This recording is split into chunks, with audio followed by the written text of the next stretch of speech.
Ngikubingelele mbukeli ngiphinde ngomukela kuSimanzo sekulethela sona indaba efika ngaso-ke isikhathi umlandeli womculo uMaskandi-ke ukhala ngokuthi-ke sekunempi-ke lapha-ke esipersonal ngempela njengoba-ke uKhuzani-ke ezoba nawo-ke umcimbi kwakhe-ke laphana-ke eCarnival City-ke ngazo-ke i-22 zawo-ke uMashi. Umlandeli womculo uMaskandi-ke uze wabeka nokuthi njengoba-ke umthandeni kade nawo-ke naye-ke umcimbi laphana-ke ngawo-ke uJanuary uKhuzani-ke akaze ammeme nayebo-ke laphana-ke abaculi-ke abasondelene naye-ke laphana-ke uKhuzani njengabo-ke onjoko akaze bemenywe-ke emcimbini wakhe-ke laphana-ke umthandeni mbukeli. Ngabe kuthini-ke okwakho ukuphawula mayelana nayo-ke le mpi-ke ephakathi kwalabaculi-ke ababili abaze bengaqashani-ke emcimbini yabo-ke emkhulu?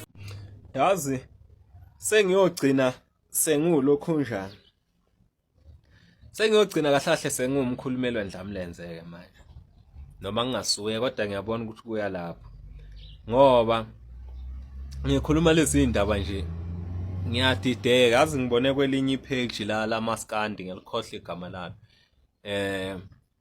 Kupostiwe la ekhuluma le yamnikazi wepage ukuthi abalandeli bayakhala bayabuzana ukuthi uKhuzani umshiye kanjani usibanibani nosibanibani bababala-ke labaculi abaningi uKhuzani akangabaqashanga kulo mcimbi wakhe ozobe ukhona laphana nge-22 March eCarnival City, uyabo.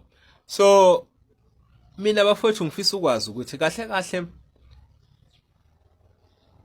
kusewumdlalo mhlawumbe womtsizwa noma akusancweka kahle kahle lana sekuyinzondo yeqiniso, ngoba ngendlela mina engibona ngayo sekuyinzondo yeqiniso leseniyenza ukuthi like igome lisha belinomcimbi walo lapha ngazi in summer experience, uyabo. Libaqashile labaculi libaqashile and most yalabaculi libaqashile abaculi vele ngathi bacheme naye abaningi, uyabo. Wabaqasha kodwa akwazi usizwe thina sicomplain ukuthi hawu yini unjoko kade engekho, yini ubani kade engekho, yini, uyabo. Sibuze mhlawumbe labaculi laba singazothi basondele kakhulu ngapha kuKhuzani ukuthi yini engabamemanga umthandeni. Azange size sikusho thina lokho ngoba siya understand ukuthi umcimbi kwakowamthandeni, uyabona. So kusemandleni akhe ukuthi ufuna bani akafuni bani emcimbini wakhe. Ngeke umuntu umlawule ngento yakhe, uyabo. So ngiyadideka-ke mase ngizozwa abantu abaningi mina bekhala ngokuthi uKhuzani yini engammemanga ubani, lo mcimbi wakhe nje uyabhede shiyo bani ngaphandle bekuzoba mnandi kube khona ubani. So mina ngithi yini bafowethu ningazenzeli okungcono owenu umcimbi mase nimema labantu enibafunayo, uyabo. Ngoba phela lo mcimbi kaKhuzani uyazi ukuthi laba abamemeli bamemeleni, uyabona. Nje angifuni ukungasho mina bafowethu ngijabule kabi mangibona kwi-line up kukhona uQhosha kukhona uNjoko, uyabo. Hayi ukuthi uQhosha noNjoko sebecula okudlula abanye abaculi laba bangekho. Nedi isizathu esingijabulisile ukuthi bekunokubuka mina kusukela kudalo uQhosha kade kwasa efa la kufa khona uKhuzani, yabo. Sukela kudalo kade kwasa mawuzobona uKhuzani esenza i-video promo la yehawule, yabo. Buhlezi ubona uQhosha eyithakasela leyo video leyo, mhlambe naye ezenza i-video ngengoma zaKhuzani giye okukhombani, okhomba ukuthi uyayithanda indlamlenze and bayaphilelana. Ngijabuleke mangibone uQhosha khona lapha kuyi-line up. uNjoko mawuzomkhumbula kahle wayilimela ingalo la egodla ingalo, wazi wathi ungizwe ubegodle iqhude, wayilimala ingalo kodwa wathi uKhuzani mayihlukanisa unyaka ngejele uNjoko wajabule ngasuthi uyena ohlukanisa unyaka, uyabo. Okukhomba ukuthi uyayithanda indlamlenze uyayiphilela. So kuyangijabulisa ukuthi indlamlenze mayenza umcimbi ebekhona uQhosha ebekhona uNjoko, uyabo. Ngiyababona abanye bengaba khona kodwa nje ikakhulukazi mina makukhona uQhosha kukhona uNjoko, cha kuyangijabulisa lokho ngoba laba bantu I'm sure abanawo amandla okuhlela eyabi imicimbi, yabo. So kuyajabulisa ukuthi umuntu onamandla njengoKhuzani maye uhlela umcimbi mase eyabakhumbula labo bafowethu abamphilelayo.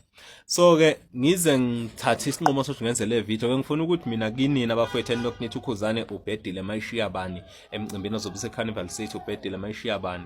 Elami nje lithi wenza wakho umcimbi mase uyabaqasha ke labo bantu ofuna bebe khona. Hayi ukuthi nifuna ukulawula uKhuzani. Nina uKhuzani nifike ekhipha ingoma nilawula. Uthi le ngoma leni ine sound ekhalela phezulu ini ngealbum ezayo engayikhipha into enje enilalele futhi akwenze lokho.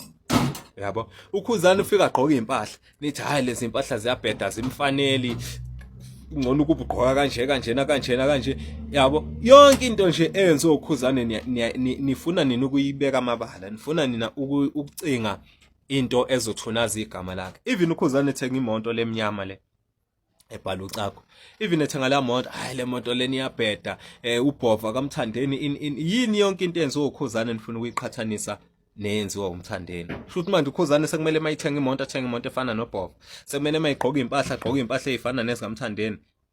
Kahleni bafowethu musani ukumzonda ngaleyo ndlela. Umuntu leya muntu unenhliziyo and igcina sekuzwela futhi bafowethu mase nimthatha ngalendlela. Okwethu nje mina ngikucela ukuthi simsupport umcimbi wakhe ube impumelelo lo onge-22 eCarnival City. Ube impumelelo simsupport. Na njengoba nakwenza komunye futhi namsupporta ngoJanuary kwagcwala kwakuhle. Nikuyeke ukuthi nimlawule ukuthi hayi ngoba kukhona bani ubani akabizwa ngushiwe angisayi. Iyabheda lonto leyo bafowethu. Iyabheda. Yabo.